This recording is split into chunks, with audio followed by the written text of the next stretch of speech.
ឌីជាលីនខេត្តសៀមរាបសូមចាស់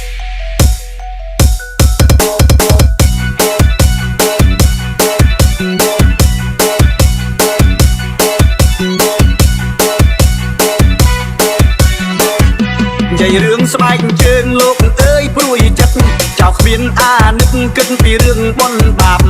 ទុកមិនប្រយ័ត្នទៅបនទៅការតែងតបាត់ទុកក្បាលចាក្រៃមិនបាត់ក៏វានៅតែបាត់ស្បែកជើងមានយីហោមិនថាថប់មិនថាថ្លៃឡើងផ្ទះអុកឯដីចុះមកគេលួចបាត់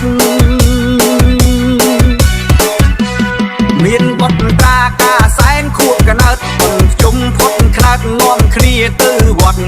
បនចូលឆ្នាំទៅតែវត្តអ្នកស្រុកឆ្ងាយចិត្តសបាយចិត្តគ្រប់គ្នាអាឡ័យតែសបាយបននាំគ្នាឡើងវិហា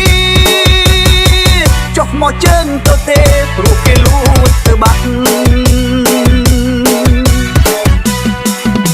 ចុះមកស្បែកជើងគេលួចបាត់ចុះមកស្បែកជើងគេលួចបាត់ចោលលួចស្បែកជើងសែនឆ្លាតគេបដូរអាក